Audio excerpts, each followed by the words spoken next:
I don't know if you can see it, but do you see the wings that are at the corner of the picture?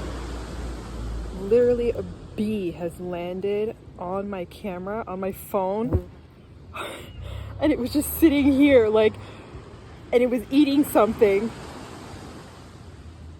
Hi, my name is Davina Reese Chada. I wanted to give you a little bit more of my background, who I am, how I came to be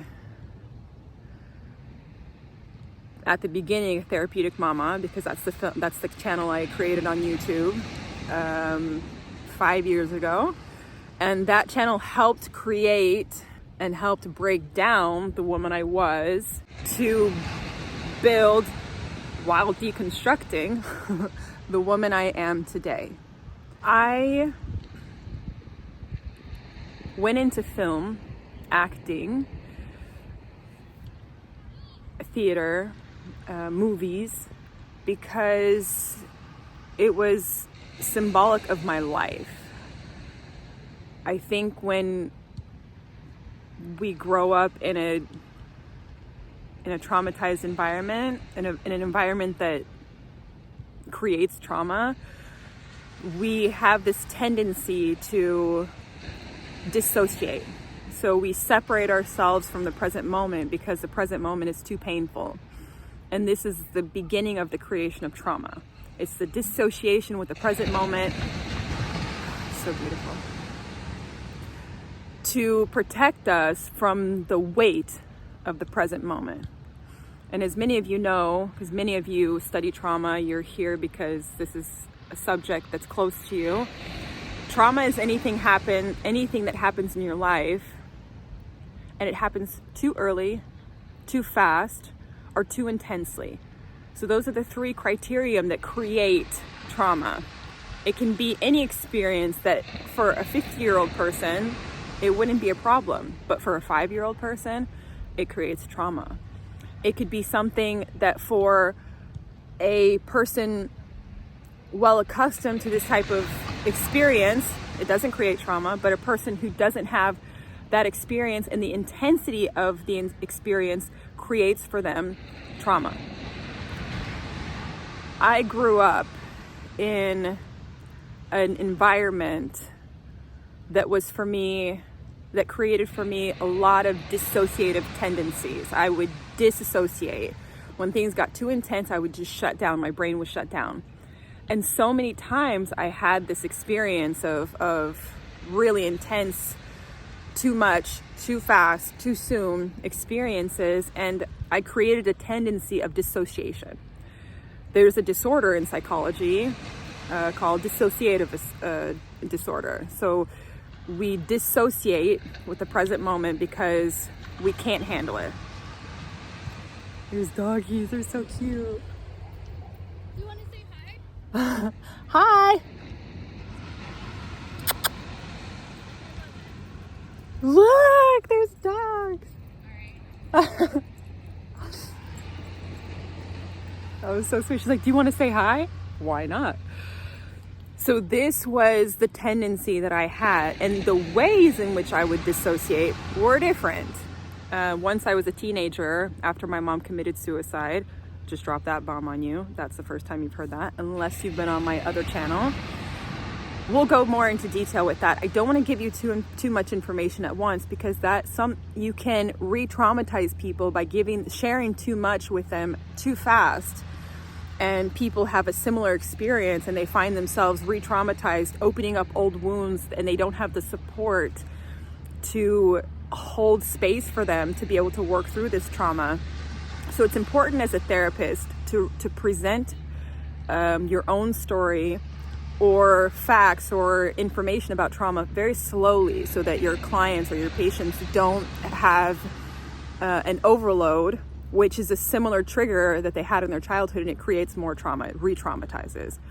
So my mother committed suicide, and moving forward, I didn't go to therapy. I didn't go into a space that would help me work through these feelings of guilt, since I was the last person to speak with her on the phone. These feelings of confusion because I actually felt some sense of gratitude that she was gone and that my life would be simpler now. These feelings of as a child of who is going to teach me about tampons and who is going to be the person who, the grandmother to my kids, who is going, this idea of the unknown in the future, who is going to be the caretaker for me. It created this dissociative tendency. I had this tendency of checking out of the present moment because it got overwhelming and really intense for me often. And when I would check out, I would eat. That was the most, my biggest tendency was to eat, to sleep, to do intense exercise because I played volleyball. I played volleyball professionally, also in college. These were my three tendencies. So I tended to eat, sleep, or exercise. These were the three things that brought me to this place of comfort, of feeling comforted in my own body, feeling safe, feeling letting go of the stress or the challenge of the present moment. Well, this dissociative tendency is helpful in a moment of trauma, but it creates tendencies that are very unhelpful once we begin living a life and wanting experiences and wanting to love fully and wanting to experience moments and sunsets deeply, because I hadn't learned how to be present. I had learned the exact opposite. My body had been trained to dissociate. So my first meditation course that brought me to this moment of awakening, it was this return to myself. It was this return to my own body. And the reason why acting and modeling and being in film and creating stories and writing screenplays was so attractive to me is because it utilized my tendency to be outside the fourth wall. So outside of myself, filming my surroundings. Vlogs for me were very therapeutic because I could film my experience and not have to experience it fully. I could write screenplays about a difficult experience in my life and not have to experience that fully. I could be on stage and have people watching me and be getting the what I needed was this attention and this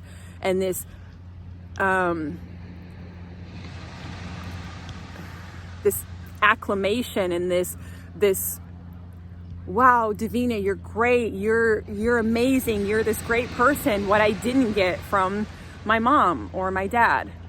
So I sought out ways that I can dissociate.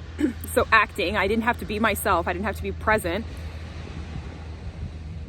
but ways that I could still fall into the human experience and be congratulated and applauded and admired, and feeding this ego that was empty, this child that was empty. So this was my past, and this is why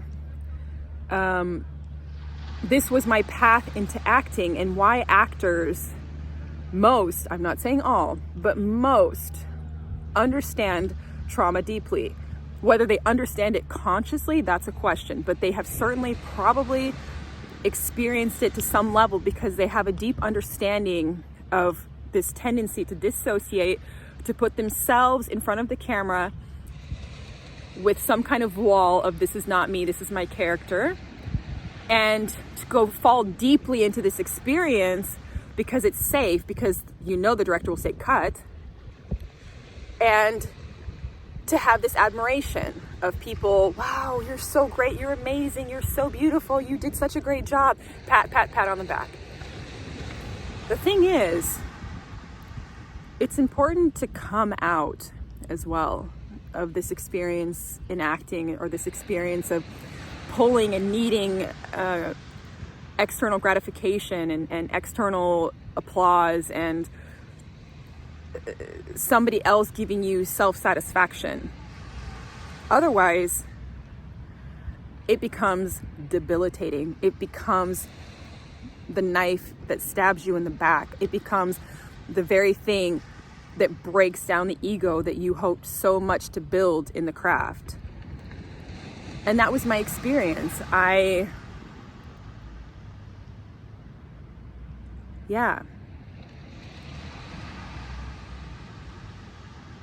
It was difficult. It's a difficult life. When you need something from acting, it's a difficult craft.